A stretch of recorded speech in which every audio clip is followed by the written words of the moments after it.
तो चलिए इस वीडियो को यहाँ पे शुरू करते हैं और देखते हैं कि आज के यहाँ पे क्या क्वेश्चंस रखे गए हैं।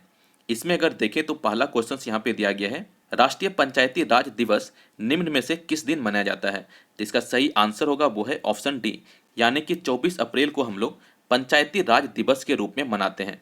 और दोस्तों 73वें संविधान संशोधन के द्वारा पंचायती राज को जोड़ा गया था और ये बलवंत राय कमेटी के सुझाव पे इसे यहाँ पे ऐड किया गया था और इसे 24 अप्रैल 1993 को लागू किया गया था, जिसके कारण कि हम लोग 24 अप्रैल को पंचायती राज दिवस के रूप में मनाते हैं और पहली बार पंचायती राज दिवस 2010 में मनाया गया। फिर अगला क्वेश्चन देखें, यानी क्वेश्चन नंबर 2 यहाँ पे दिया गया है, हाल ही में किस देश ने आर्कटिक क्षेत्र में रूसी और चीनी प्रभाव को कम करने के लिए ग्रीनलैंड को 92 करोड़ रुपए की आर्थिक मदद देने की घोषणा की है। तो इसका सही आंसर होगा वो है ऑप्शन बी, यानी कि अमेरिका ने। तो अमेरिका ने यह रकम ग्रीनलैंड को इसलिए दिया ताकि वो प्राकृतिक संसाधनों और शिक्षा पर यह रकम खर्च कर सके। जैसा कि दोस्तों आप सभी जानते हैं कि 8 मंथ पहले जो है यूएसए के जो भी प्रेसिडेंट है डोनाल्ड ट्रंप, उन्होंने आर्कटिक को खरीदने के लिए अपना इंटरेस्ट जताया था। तो शायद इसी कारण से जो है यहाँ पे ये रकम ग्रीनलैंड को दिया गया है। और यहाँ पे अगर ग्रीनलैंड की बात करें तो इसकी राजधानी जो है नुक है और इसकी अगर हम लोग करेंसी की बात करें तो डेनिश क्रोन जो है, डेनिश क्रोन यहाँ पे करेंसी चलती है, डेनिश क्रोन। फिर अगला क्वेश्चन देखें, यानी क्वेश्चन नंबर 3 देखें तो यहाँ पे दिया गया है, विश्व पुस्तक और कॉपीराइट दिवस निम्न में से किस दिन मनाया जाता है। तो इसका सही आंसर होगा वो है ऑप्शन ए, यानी कि 23 अप्रैल को हम लोग विश्व पुस्तक और कॉपीराइट दिवस के रूप में मनाते हैं। और दोस्तों यहाँ पे क्वेश्चंस ये भी आ सकता है कि विश्व पुस्तक दिवस हम लोग कब मनाते हैं, तो वो भी हम लोग 23 अप्रैल को मनाते हैं। और ये जो है यूनेस्को के द्वारा पहली बार 23 अप्रैल को मनाया गया था। उसके बाद हर साल हम लोग 23 अप्रैल को विश्व पुस्तक दिवस के रूप में मनाते हैं। तो यूनेस्को के द्वारा जो है पहली बार 23 अप्रैल 1995 को विश्व पुस्तक दिवस के रूप में मनाया गया था। और यहाँ पे जैसा कि आप सभी जानते हैं कि यूनेस्को का जो हेडक्वार्टर है वो पेरिस में है। पेरिस में यूनेस्को का हेडक्वार्टर है। कहाँ पे है? पेरिस में यूनेस्को का हेडक्वार्टर है। फिर अगला क्वेश्चन देखें, यानी क्वेश्चन नंबर 4 देखें तो यहाँ पे दिया गया है, हाल ही में किस देश ने कोरोना महामारी और अमेरिका के साथ व्यापक तनाव के बीच अपने एक उपग्रह नूर का परीक्षण किया है। तो इसका सही आंसर होगा ईरान ने, यानी कि ईरान के द्वारा जो है उपग्रह का जो नाम है नूर है उसका यहाँ पे सफल परीक्षण किया गया है। तो यहाँ पे ये जानकारी जो है अर्धसैन्य रेवोल्यूशनरी गार्ड ने इसकी जानकारी दी। यह ईरान का पहला सैन्य उपग्रह है और ये पृथ्वी से 425 किलोमीटर ऊंचाई पर इसे स्थापित किया गया है। फिर अगला क्वेश्चन देखें, यानी क्वेश्चन नंबर 5 देखें तो यहाँ पे दिया गया है, Bharat world press freedom index 2020 में कितने स्थान पे है। तो इसका सही आंसर होगा वो है 142वें स्थान पर।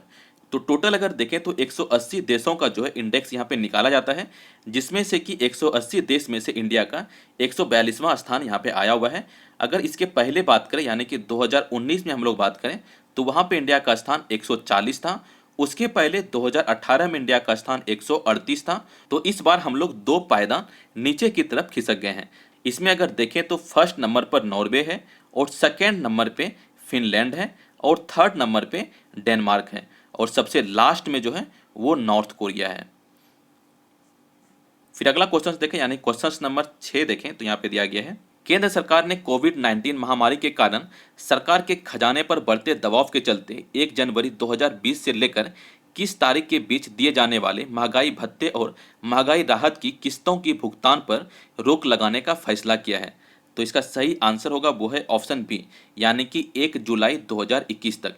तो जितने भी यहाँ पे गवर्नमेंट एम्प्लॉय थे उनको जो भी महंगाई भत्ता या फिर महंगाई राहत यहाँ पे मिलता था तो वो 1 जुलाई 2021 तक वो यहाँ पे बंद कर दिया गया है, ताकि कोविड-19 यानी कि कोरोना के कारण जो भी सरकारी खजाने पे यहाँ पे एक्स्ट्रा बर्डन बढ़ते जा रहा था उसे कम करने के लिए ये फैसला यहाँ पे लिया गया है। और इसके कारण अगर यहाँ पे देखें तो 37,530 करोड़ रुपया का यहाँ पे बचत होगा। और फिर 1 जुलाई 2021 के बाद जिस तरह से पहले यहाँ पे महंगाई भत्ता और या फिर महंगाई राहत यहाँ पे मिलता था वो फिर से मिलना शुरू हो जाएगा।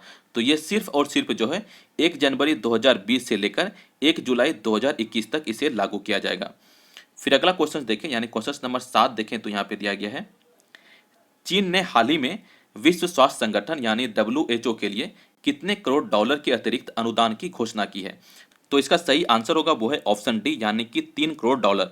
यानी कि चीन के द्वारा WHO को $3 करोड़ यहाँ पे दिया जाएगा। और ये जो है कोविड-19 के कारण, जैसा कि आप सभी जानते हैं कि पूरा वर्ल्ड वाइड जो है कोविड-19 पूरी तरह से फैल चुका है, तो इसलिए यहाँ पे चीन के द्वारा जो है $3 करोड़ डब्ल्यूएचओ को दिया जा रहा है। और इससे पहले चीन डब्ल्यूएचओ को $2 करोड़ यहाँ पे दे चुका था और फिर से अब $3 करोड़ यहाँ पे दे रहा है। जैसा कि आप सभी जानते हैं कि डब्ल्यूएचओ को जो भी यूएसए के द्वारा फंडिंग दिया जा रहा था, तो वो यहाँ पे अभी रोक लगा दिया गया है। फिर अगला क्वेश्चन दिया गया है, यानी क्वेश्चन नंबर 8 दिया गया है। फिच रेटिंग्स ने कोरोना वायरस महामारी के चलते लागू किए गए लॉकडाउन का हवाला देते हुए 2020-21 में भारत की आर्थिक वृद्धि दर का अनुमान घटाकर कितने प्रतिशत कर दिया है?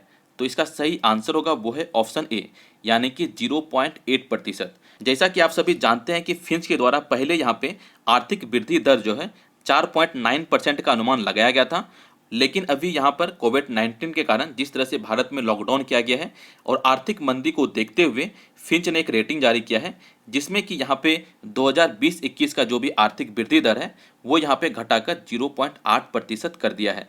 लेकिन 2021 और 22 का जो आर्थिक दर है वो यहाँ पे 6.7% रहने की उम्मीद है। लेकिन अभी देखते हैं कि आगे चल के यहाँ पे क्या इसके बारे में डिटेल आता है। लेकिन अभी फिलहाल जो है रिपोर्ट ये है 2020 और 21 में आर्थिक वृद्धि दर जो है वो 0.8% का रहेगा। फिर अगला क्वेश्चन यहाँ पे दिया गया है, यानी क्वेश्चन नंबर 9 दिए गए हैं।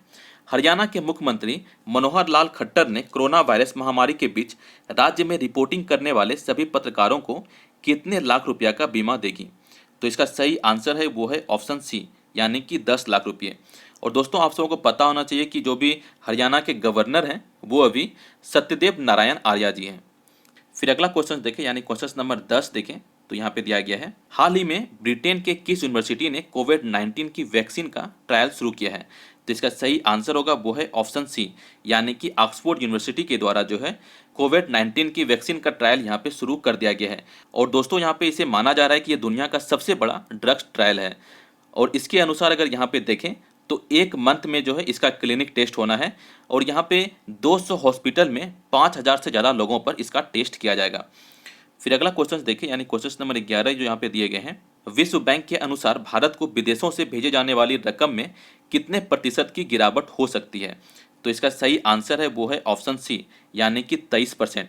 यानी कि भारत के लोग जो भी विदेश में रहते हैं और वहाँ से जो वो पैसा भेजते हैं, तो विदेश से जो भी पैसा भारत आता है तो उसमें 23% का गिरावट हो सकता है। ये वर्ल्ड बैंक के अनुसार जो है बताया गया है। दोस्तों अगर यहाँ पे हम लोग बात करें तो पहले 83 अरब डॉलर जो है विदेश से भारत में पैसे आते थे और अब अनुमान लगाया जा रहा है कि 64 अरब डॉलर जो है पैसे यहाँ पे आएंगे। तो यानी कि 23% का यहाँ पे गिरावट जो है देखने के लिए मिल सकता है। फिर अगला क्वेश्चन देखें, क्वेश्चन नंबर 12 जो यहाँ पे दिया गया है, हाल ही में मोबाइल लैब का उद्घाटन किसने किया? इसका सही आंसर होगा वो है ऑप्शन ए, यानी कि राजनाथ सिंह जी ने मोबाइल लैब का उद्घाटन किया। जैसा कि आप सभी जानते हैं कि राजनाथ सिंह जो है 29वां डिफेंस मिनिस्टर हैं, इनके द्वारा मोबाइल लैब का उद्घाटन किया गया है और ये जो है कोरोना की जांच के लिए किया गया है ताकि कोरोना का तेजी से जांच हो सके। और ये उद्घाटन 23 अप्रैल को किया गया है और इसे डीआरडीओ के द्वारा जो है 15 दिनों में बनाया गया है और इसे बनाने में कम से कम 6 मंथ लगते हैं, लेकिन डीआरडीओ ने इसे 15 दिनों में ही बना के तैयार कर दिया है। और मोबाइल लैब के द्वारा डेली 2000 लोगों की स्क्रीनिंग की जाएगी। फिर अगला क्वेश्चन देखें, यानी क्वेश्चन नंबर 13 देखें तो यहाँ पे दिया गया है, किस देश के इतिहास में पहली बार तेल की कीमतें $0 से नीचे गिर गई? तो इसका सही आंसर होगा वो है ऑप्शन ए, यानी कि अमेरिका में जो है तेल की कीमत जो है -$40 तक हो गया था, लेकिन ये कुछ समय के लिए हुआ था तो इसमें जो है देशों को बहुत ज़्यादा फायदा नहीं हो सका। लेकिन दोस्तों ये पहली बार ऐसा हुआ है जहाँ पे कि तेल खरीदने पे उसे यहाँ पे पैसे मिल रहे थे, यानी कि -$40 तक तेल की कीमत गिर गई थी। फिर आगे क्वेश्चन देखें, यानी क्वेश्चन नंबर 14 जो दिया गया है, किस राज्य सरकार ने कोरोना संक्रमण की जांच परिणाम सही नहीं पाए जाने के कारण त्वरित जांच किट का इस्तेमाल को रोक दिया है? तो इसका सही आंसर होगा वो है ऑप्शन बी, यानी कि राजस्थान सरकार के द्वारा जो है त्वरित जांच किट को यहाँ पे रोक दिया गया है, क्योंकि इसका जो यहाँ पे परिणाम आ रहा था, यानी इसका जो भी यहाँ पे रिजल्ट आ रहा था वो काफ़ी बार सही नहीं आ रहा था। इसके कारण इसे यहाँ पे रोक लगा दिया गया है। और यहाँ पे राजस्थान के बारे में, राजस्थान के जो भी अभी चीफ मिनिस्टर हैं वो अशोक गहलोत जी हैं और राजस्थान के गवर्नर जो हैं वो कालराज मिश्रा जी हैं। फिर अगला क्वेश्चन देखें, यानी क्वेश्चन नंबर 15 जो यहाँ पे दिया गया है, किस राज्य ने मुख्यमंत्री कोविड-19 योद्धा कल्याण योजना शुरू की है? तो इसका सही आंसर होगा वो है ऑप्शन ए, यानी कि मध्य प्रदेश के द्वारा मुख्यमंत्री कोविड-19 योद्धा कल्याण योजना यहाँ पे शुरू किया गया है।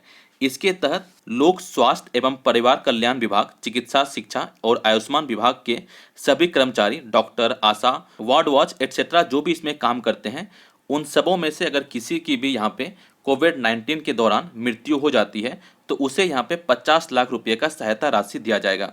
और इसे यहाँ पे 30 मार्च से लेकर 30 जून तक इसे लागू किया गया है। और इसके लिए जो है, इसका दावा करने के लिए लास्ट डेट जो है 30 सितंबर यहाँ पे रखा गया है। इसका दावा करने के लिए लास्ट डेट 30 सितंबर तक रखा गया है। और ये कब से कब तक लागू रहेगा?